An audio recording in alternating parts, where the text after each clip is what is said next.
চোখ বড় বড় করে সোমনাথ বলেছিলেন, বোনটি তো তোমার খাসা দেখছি বৌদি।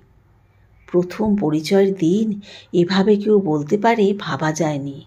মুখ লাল হয়ে উঠেছিল সুনীতির। লজ্জায় জড়সড় হয়ে চোখ নামিয়ে নিয়েছিলেন। শেষদি ঠোঁট টিপে হেসেছিলেন। তোমার যেন খুব মনে ধরেছে। ধরেছে বলে ধরেছে? ওই যে কি বলে, মুনিগণ ধ্যান ভাঙি দেয় পদে তপস্যার ফল, সেই রকম দেখতে। সুনীতি আর বসে থাকতে পারেননি, ছুটে পালিয়ে গিয়েছিলেন।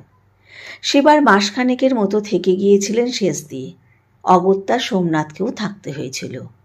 চলে যেতে অবশ্য চেয়েছিলেন, বাবা মা একরকম জোর করেই ধরে রেখেছিলেন। দিন কয়েক সবাইকে নিয়ে মাতামাতির পর সোমনাথের সমস্ত মনোযোগ এসে পড়েছিল তার ওপর। সর্বক্ষণ তাকে প্রায় ঝালাপালা করে রাখতেন সোমনাথ।